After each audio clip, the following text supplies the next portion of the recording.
Reach India once again to be part of this very interesting seminar. Yeah, as I have noted, there are four papers in the session, and without delay, is Rajshri Chowdhury is ready? Good afternoon, everybody. Before I begin my presentation, I would like to extend my sincere thanks to the organizers of Reach India Foundation for hosting this seminar and for giving me the opportunity to present my paper. So, today I present Stone as Storyteller, a comparative study of architectural ornamentation in the Nagara and Dravida temple traditions. Before we speak of stone, let us consider the silence of the mountain. Before we analyze the carve, let us feel the weight of the granite. So, my research is a diagnostic inquiry into the semiotics of Indian temple architecture.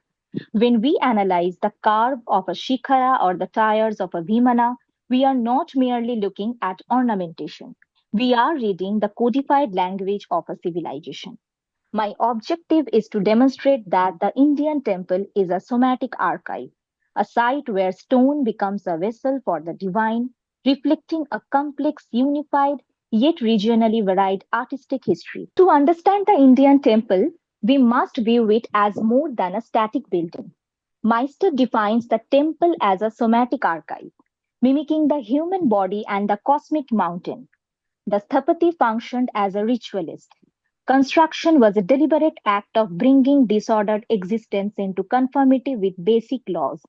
This was governed by the Vastu Purusha Mandala, a metaphysical grid that ensured the temple served as a microcosm. When I define this as a stone storyteller, I mean that the temple acts as a semiotic surface. Every wall projection and carved niche is a signifier in a larger narrative of a cosmic order. This research posits that we can rate these buildings if we understand the grammar of their construction. My methodology is anchored in comparative diagnostics. I have selected 10 landmark monuments, 5 representing the North's Nagara tradition and 5 the South's Dravida tradition. My approach is threefold. First, structural morphology, second, material constraint, and third, ornamental diagnostic. I argue that ornamentation is never mere decoration. It is a vital, functional diagnostic tool. By comparing these markers, we reveal that regional variation is not a byproduct of isolation, but a deliberate, sophisticated choice by regional dynasties to communicate their unique cultural values within a shared Indian artistic lexicon. We are exploring why certain forms became iconic signs in one geography and not another. I invite you to look closely at these images. Do you see the rhythm? In the northern tradition, look at how the shikhara doesn't just sit on the temple, it becomes the temple. It carves inward like an organic that we begin with the 64 square 3D. The wall is a rich set reflecting the inner side. Sopna illustrates the Mahameru concept, a reconstruction of the cosmic mountain. Gandhariya Mahadeva, the zenith of the sky. Its 84 millimeter spires, Purushikhara's creeds, and extroversion of the sanctum's power. The curvature is calculated using gradient value from the sun. Lingaraja uses the invisible pillar proportion. Walls are half as big as the sanctum wide. Sun Temple,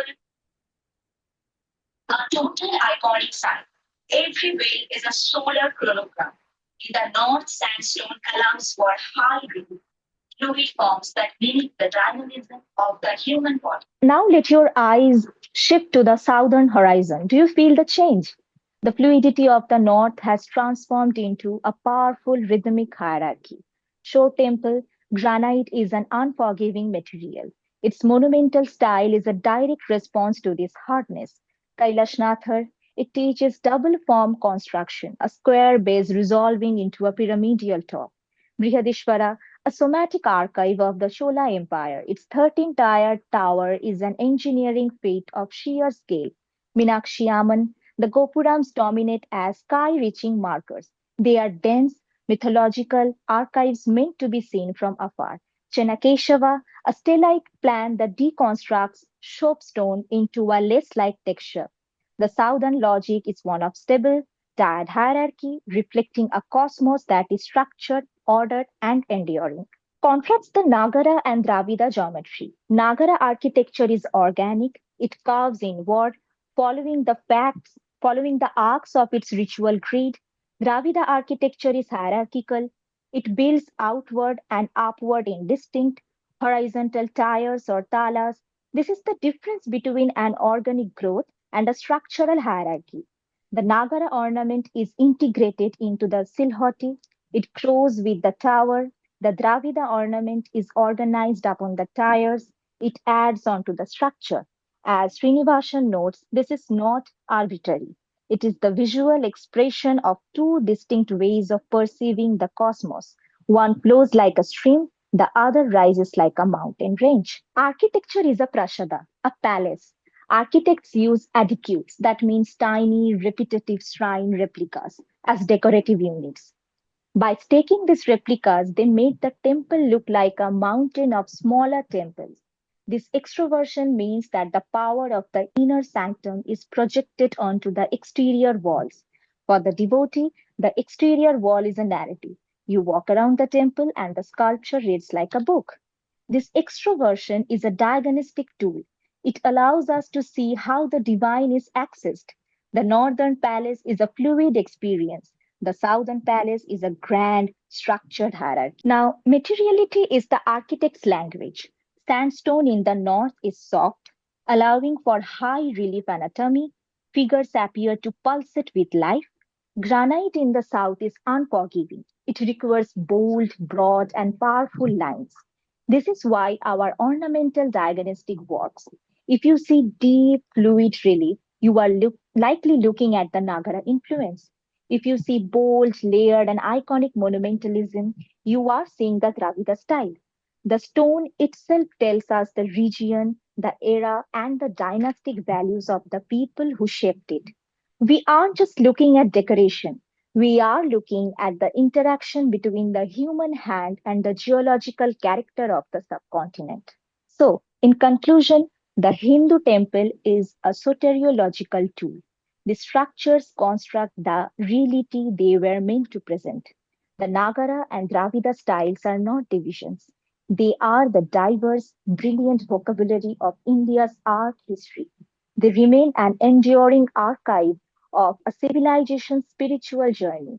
My research has been a journey through history, geometry, and stone. As I have argued today, the stones are not just materials. They are the voices of our past, and they remain our greatest storyteller. So the three thing I want to say as closing remarks, that is the first, stone is the memory of the art. Second, architecture is the silence between the carvings. Third, to see the temple is to read the soul of a civilization. And thank you for your attention. Okay. I think next scholar maybe keep ready. Good afternoon, and thank you for inviting me to this very prestigious platform. I will be expressing my views, and being a history student, I call myself a history student always. It is more of learning. I was sitting throughout your sessions in the morning, and it was a great learning. Thank you for this opportunity. My topic is the cave and structural temples of Chalukyas of Vatapi. And when I talk about Vatapi, or the early Chalukyas, now the present name of Vatapi is Badami. It is in the North Karnataka, and the Vatapi Chalukyans ruled from mid-6th century to the 8th century. This area is of special interest to me since I visited it some time back. And the Deccan Plateau region and the Malaprabha River has its own assets to it, and this region the growth of this region was probably because of the river also. This the whole region, especially the cities around the Malaprabha River, were important cities of the Chalukyan Empire, like Eholi, Pattadakkal, Mahakut, and obviously Badam. So now I will be talking about, how this is important for the understanding of the temples, because I will be speaking about the temple forms, but I would like to mention it here that when we visit the Chalukyan empire or of this particular region, we realize that we have a mix of all the styles very much present in that region itself. So without much ado, I will now start with my presentation. So the main focus is on the Chalukyas of Vatapi and the Deccan Plateau region of Mahaprabha River. And also I will be mentioning about the special development or a special mention to the development of the early Visara style.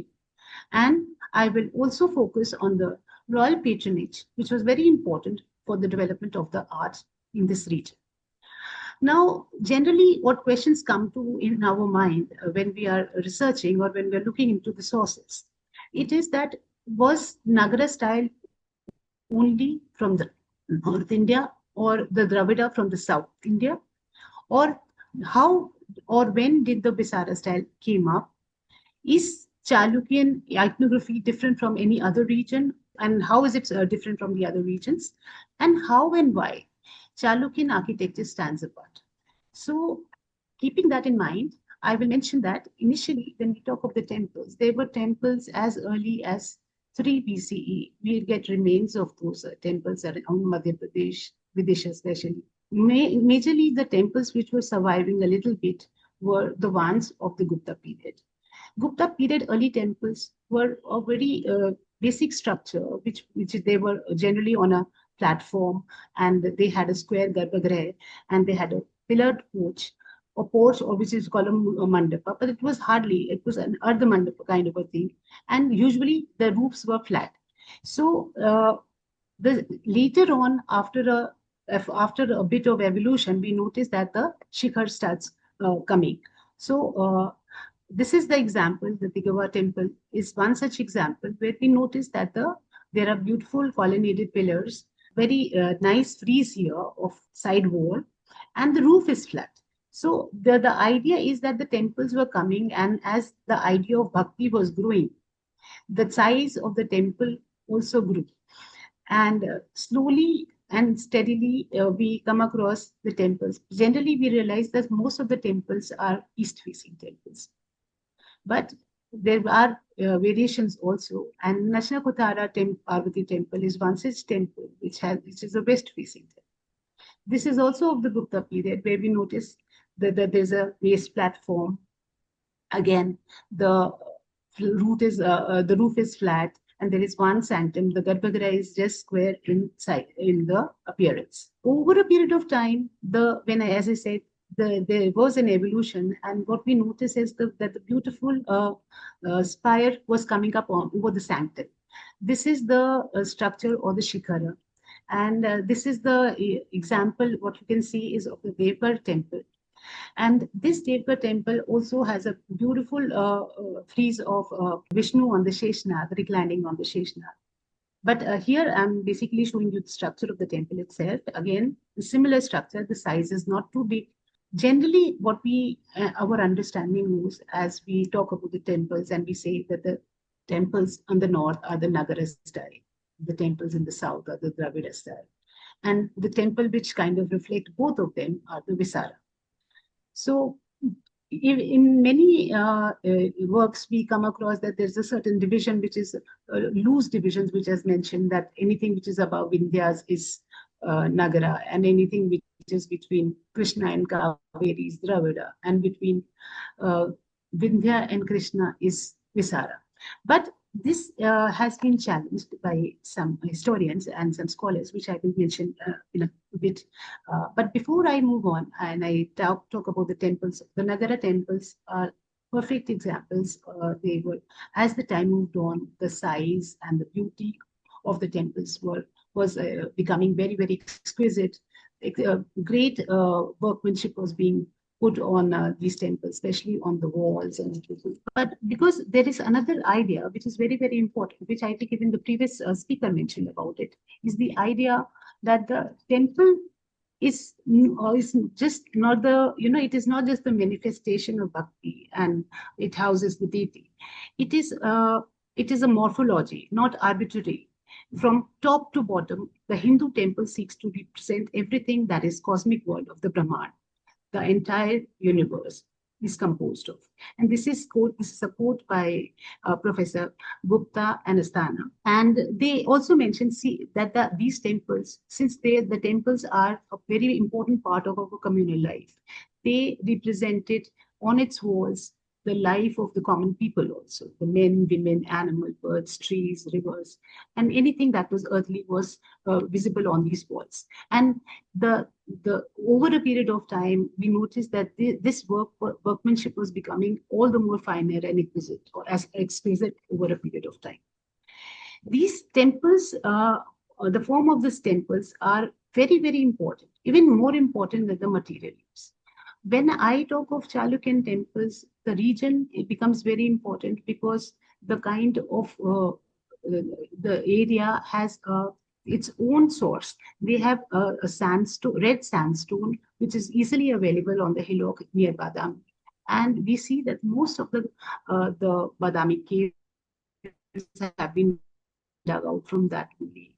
The temples have been using that same sandstone, and sandstone is easier to carve out, so it became all the more beautiful over a period of time. But as we move on, we also realize that this is an example of the North Indian temple. And North Indian temples, especially if we go as per the usual ideas, is that they are the Nagara temples, and they have initially they were small square sanctum, but over a period of time the size of the temple increased by the mandapas, and sometimes it was a mahamandap, and then there was another mandap also.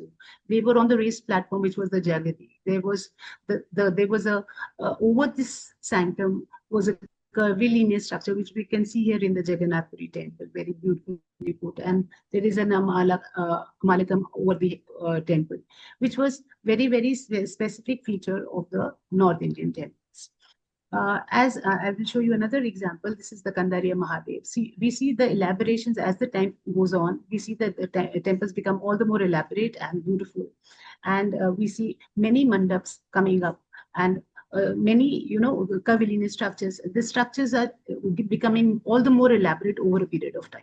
So this becomes very, very important. So when we talk of the Chalukyans of Vatapi, they are in that region of Bagalkot district, North Karnataka, from 543 to 757. Now, 543, the date I'm giving has been challenged by Professor Gupte, and he gives another date for that.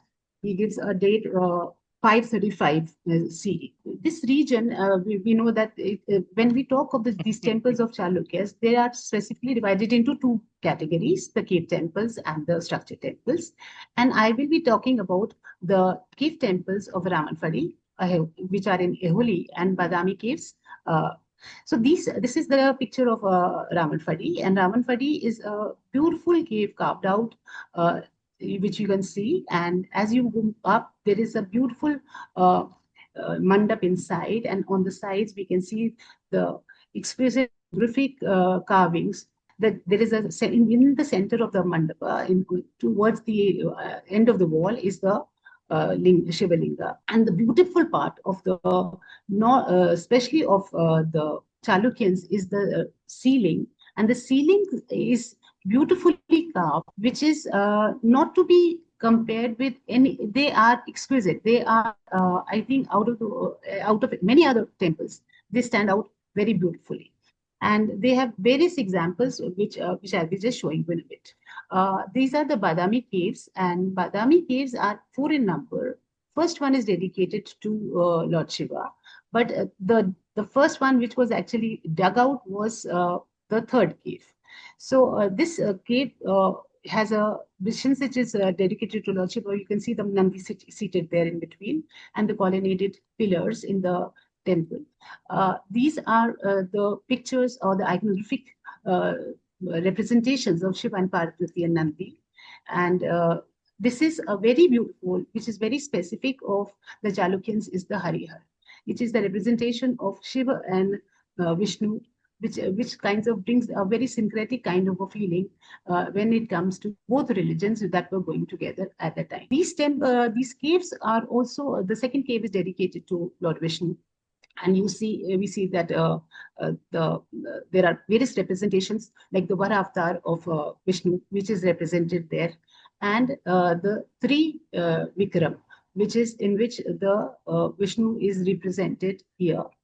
Uh, there is another cave where there is a uh, third cave, which is also where we see Narsimha Vishnu. We see another representation which is very unique, which I have not seen neither in the Pallavas nor anywhere else. Vishnu sitting upright on the coiled Sheshanag, and this representation is very specific, and this is very Chalukyan in its nature, which I have seen, and the kind of friezes that are available on the roof also are also which show the the coiled serpent and a body coming out of that, which is very very beautifully represented.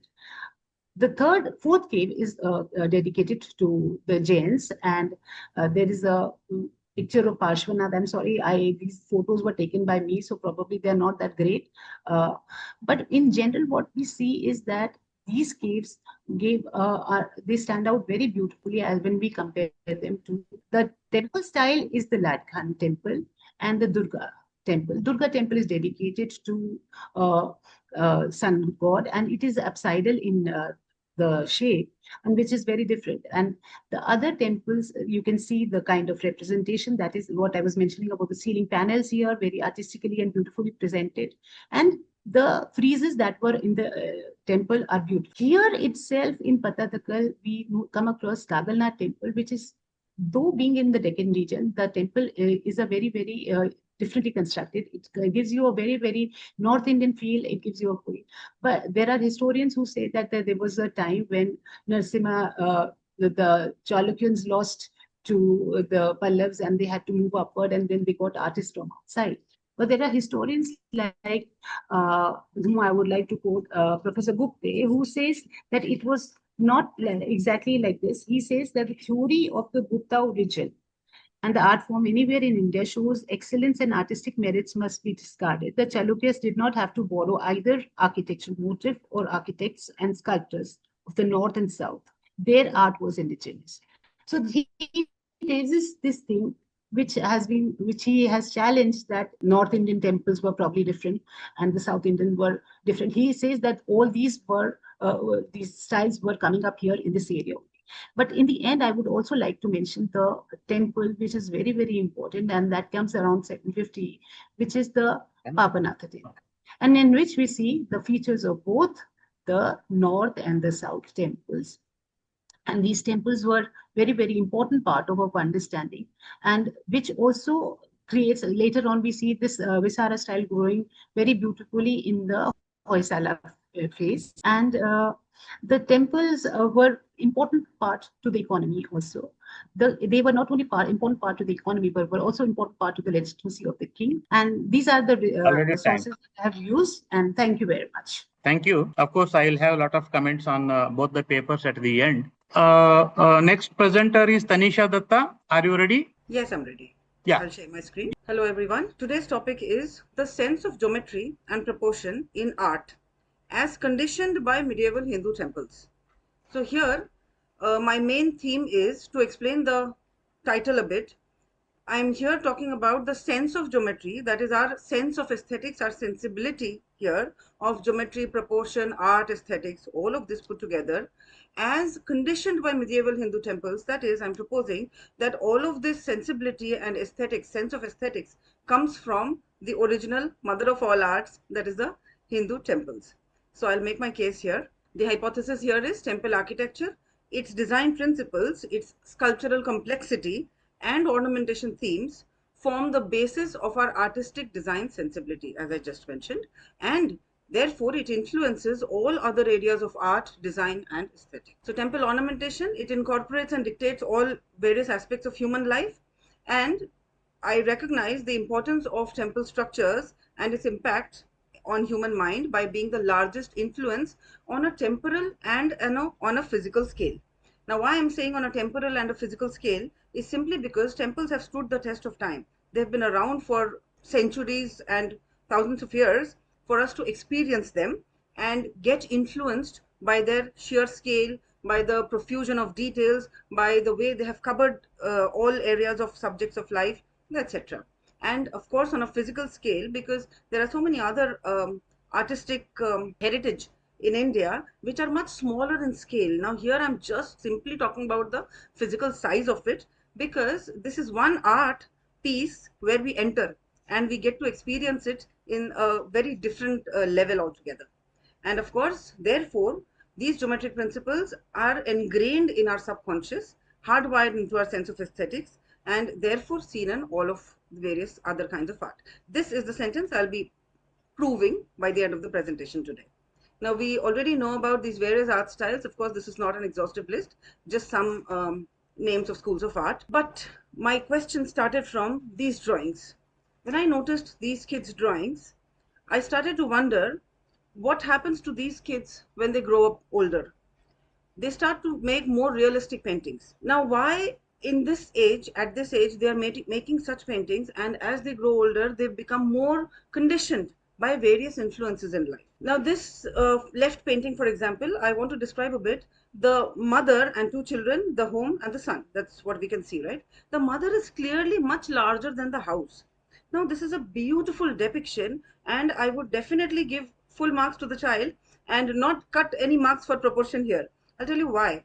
Because gradually, after understanding, now even the right side image does the same thing, similar thing, okay? Now, after understanding all of this, I realized that are very ancient, these two are Tanjore paintings here on the screen, are very ancient styles of art also depict characters of importance larger than characters of slightly lesser importance. Now, in both of these images, we can clearly see that the central character on the left is Vishnu and on the right is Rama. And therefore, what is happening is all the other characters have been shown in much smaller scale. So now I can go back and say that this child was not really wrong in his or her depiction. Same goes for the right side image here. Now, continuing from here, I started to try to understand where all of this comes from. And I realized that our temples also depict art form, figurines, all of this in a similar fashion. They either put a very important figure in a particular frame and project it out, or maybe simply size, or maybe simply giving it a beautiful frame and a light and shade effect to highlight it some of the other way. So this is where what got me thinking that all of the arts can be traced back to this particular art style, that is temple architecture. This is one more example from Khandariya Mahadev itself. So this here we can see the profusion of details, and here all of them are similar size. But in the previous images, as you saw, there are multiple variations with respect to importance. Now this is what got me to thinking that whether this influences all other forms of art, that is kolam, sculpture, water painting, alpona from Bengal, Tanjore painting on the right, textile design, hairstyle, jewelry, furniture design, all product design, dance forms, etc. But here, one important thing that needs to be highlighted is that this is not simple inspiration. We know that fashion and hairstyle and dance forms, dance postures, so many things, jewelry has been directly taken from temple wall sculptures. But that is not what I'm highlighting here. What I want to say is that the temple really deals with a much higher sense of influence on the human beings. So what kind of influence do the temples have? This is just a background, that a reminder that temples were basically created to act as link between man and God, and that is their basic job. And it is a representation of the cosmos, the whole universe, as it is the representation of the tiny Anu. To understand all of this, I listed some points. Now there are two phases here, just like I just talked about the cosmos and the Anu. Similarly, the concept of macrocosm and microcosm. So here also for analysis, I listed two whole lists, wherein one analysis will be in the form of the whole temple. That is, I'm going to try and understand the whole form of the temple and how it influences us humans on our minds. And I will analyze some panels and their correlation with the overall geometry to understand what kind of geometrical details or what kind of principles they engrain. I will quickly go through these points because there are quite a few in number. So basically the size. Now I'm dealing with geometry of the part, analysis of the part, that is smaller portions. So these sizes, if you notice, there are various sizes. The right side image is one little crevice on this huge temple. Okay, so this is the scale we are talking about. Proportion.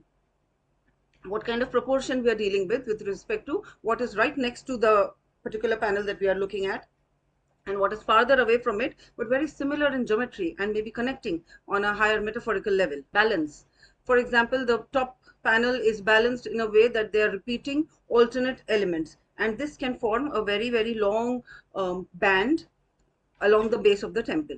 So this is temperature. Temperature here is not the degree Celsius temperature, but here I'm talking about the amount of details, the complexity of details. Now, generally nowadays in architecture and in so many other arts, we see minimalism. Minimalism is a fad, but this is our heritage, and our brain actually tends to get bored in minimalism. So the right amount of details when we show in a particular scene, that is whatever our visual angle can see. So whether it be architecture, whether it be any other art, just whatever scene is in front of us, the right amount of temperature or complexity in this case gives us the correct brain function and correct amount of arousal. Meaning, some attached meaning is extremely important, because when things make sense, it is closer to your heart, right? So a pen, a random pen lying somewhere has no meaning for anyone for that matter, but a pen given to me by my dad makes a lot more sense to me. So they are two same things, equally simple, equally cheap, right? But one has meaning associated with it, and therefore it makes more sense to me, right? So similarly here I have shown some examples. Kirtimukh, the emanating cosmos ceiling that is over the inside ceiling of every shikara. The maiden, the court scene at the bottom panel, the right side Varaha avatar, and all of these have certain meanings in our mind, and therefore they are more relevant. The subject matter and where they are located is also equally important, just like all of these mundane things, that is scenes of war, court scenes, maidens working, and all of these things, the village scenes, all of these are carved on the outside, in fact even outside the plinth, outside the adhisthana as well. But some of the more higher metaphors, closer to the almighty metaphors, are carved inside the temple. Location with respect to whole is very important, because where it is located gives it its importance. Just like the previous slide I was mentioning, where it is located tells us how important it is, what kind of importance is associated with it, with respect to direction as well, north, south, east, west. We already know through the Vastu Purush Mandala that our gods and goddesses have certain locations where they function best, and that is their job. So those locations, all of these have to be understood, and whether it contributes to larger geometry or not. So the right side blown up image is simply a part of this larger image, and if you see, there is no real difference between the two images on a visual complexity scale when we talk about. So therefore this connects to the larger geometry. And relation with immediately next scale, this is how the three scales are laid out. The right side most is about 3 inches height, the center image is about 2 to 3 feet, and the leftmost image is much larger than that.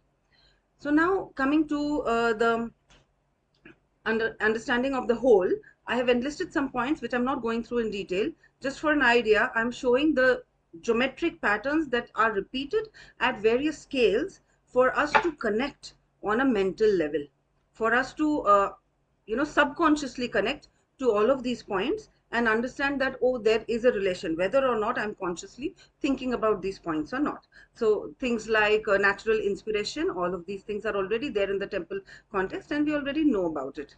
So basically these temple structures are enlarged Sri Yantra pieces. Like Sri Yantra has an impact, an energy impact when we keep it at our homes. It is almost like walking into a large Sri Yantra. So all this is because of these various classical conditioning, heuristics, cognitive biases we have. And the best example here is when I show you this image, you will instantly tell me that this is Samudra Manthan. And how did you get to know that? By simply looking at certain images, Vasuki Nag, Kurma Avatar, and all of these, right? Instantly you knew that this is Samudra Manthan. And when I said Samudra Manthan, you remembered the whole long story. So that is heuristics or classical conditioning. So same goes for this Kalia Daman scene. This happens because our human geometry is essentially very closely related to the temple geometry. which can be called sacred geometry or fractal geometry in today's sense. So all of these images are very easy to understand when I say that this is the kind of geometry that is ingrained in our human body, and therefore we are ourselves golden ratio and sacred geometry in all its forms, and therefore we are able to connect to these temple structures because they are themselves again sacred geometry and fractal geometry. So with this, I will simply, show you some of these images, and therefore the art form stands the test of time and influences all the other mentioned areas. My concluding statement here is temples therefore have shaped the visual culture in the subcontinent through subconscious conditioning due to its sheer scale over time. Thank you very much for your patient hearing. Okay, thank you, Tanisha Dutta. Yeah. Uh, Next presenter, Mr. C. Venkatesh Bugga Ramalingeshwara of Yes. Tadipatri. This is Venkatesh, and there is the topic of art and architecture of Bugga Ramalingeshwara Swami Temple, Tadipatri. The historical records in 1812 to 13 in Kafiyachi, the area name is Tadipalam, and after that Vijayanagara time period is changed to Tadipatri, and in the inscriptions of land donations, the name is indicated Tadipalam and converted to Tadipatri. And one more inscription is there. In inscription, Mahapradhana Chief Minister Salva Timmaya constructed Bhogamandapa and Gopura and Prakara. In this temple is totally in Vijayanagara structure, architecture style. But in this inscription, Timmaya construction only Gopura and Prakara. This is the temple architecture style. This is the Shiva temple. In this and Bugga, one more right side in Penna River is following. The one is the Shiva temple. The second one is combined Avarna. Third one Parvati temple, and fourth is Rama temple is there. And fifth one is Kalyana Mandapa and temple kitchen, and Veerabhadra shrine and Parashurama shrine is there. And in this temple, Garbhagruha and Ardha Mandapa and Mukha Mandapa is construction in this temple. And in main Avarna is in Parvati temple. 12 pillars is there. It's decorated in Vijayanagara style. Vijayanagara is temple, Hampi. After that, Tadipatri is the heavy decorative elements and structured pillars. Sculptures also there in a heavy decorative. And ceiling also some paintings is there. And lotus style of architecture in ceiling. And some paintings are very poor condition. I will generate it in AI image, use an AI image. That's maximum of these paintings and pattern designs. These also using different type of pattern designs in ceiling panels. Left side is the original image. Right side is I generated an AI generated. Main temple is Gopura is different type of panjaras there, and case like a large planked in these sculptures in divided into cave style structure of in temple gopuras. In temple is two main gopura is there, and north gopura and south gopura. This is the south gopura. Approximately 100 feet is there, and incompleted structure. This is the south gopura, and this temple Vijayanagara style of architecture is there, and entrance of gopura and different styles of Shiva structures and Nataraja, Bhairava, and Kirata and different type of sculpture is there. In southern Gopura, in Kirata is sculpture indicated in uh, 5 feet in depth, and above the Kankalamurti, his sculpture is there, and one more sculpture in temple Gopura and Bhairava, like Bhairava sculpture is there, nude image and indication in and Shanku Chakra. And south northern Gopura in some different images in Shanmukha and Kubera and Varaha Murti, Varaha Amavaru. And one more difference in huge Gopura, Sharba and Gandaberunda in indicated in these pillars. And one more in and Vijayanagara style in replica indicated in copied in Pallava and Chalukya and Hoysala. A different type of culture is copied in Vijayanagara style. Kumbha Panjara and decorative elements in this temple is indicated.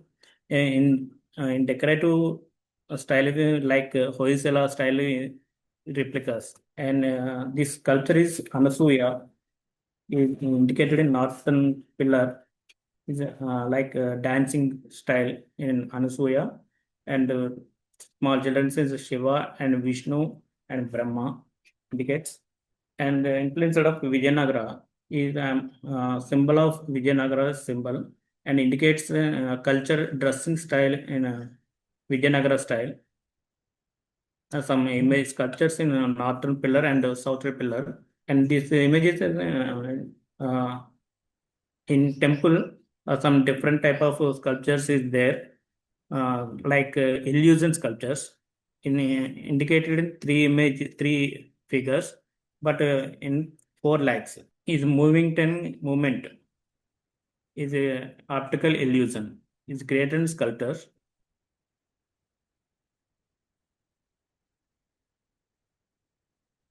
And some funny sculptures also there in indicated in this Bugga Ramalingeshwara temple, and this one is Joker like coat and buttons, modern type of clothes and sculptures, and also Vijayanagara period, a local tradition influenced sculptures there, and Veeranacham, Kolatam, Tappadigullu, Chakkabhajana, and Kelugura. This indicated in sculpture also in Bugga Ramalingeshwara temple, and animals, birds also indicated. And one more fun unique sculpture is there. This temple yakshas, and use them different type of human expressions there, emojis and expressions and nude images and heavy decorative and local tradition indicated in local tradition is scrolling to other persons, village peoples like village peoples using bamboo bowl, and we are especially Vijayanagara period woman character is heavy unique decorative and heavy ornamentation. Mainly Vijayanagara period use sculptures in nude, but is drapery is skin touched drapery is there. In this sculpture, the drapery nude, but is shown in drapery skin touch images, and hands also there. These sculptures in main mandapa, and Vijayanagara period woman character is decorative and papri bottu and necklace ornamentation, heavy ornamentation, and one more sculpture in Kalyana Mandapa. Two sculptures is there, approximately 5.5 feet height, life size sculptures.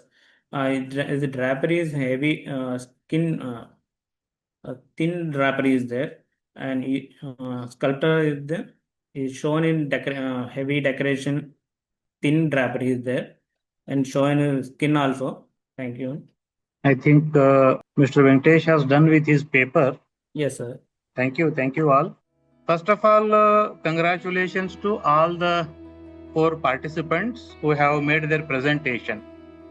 The flow of your talk was very good. All the scholars have done a good job. All the papers are good otherwise. Thank you all.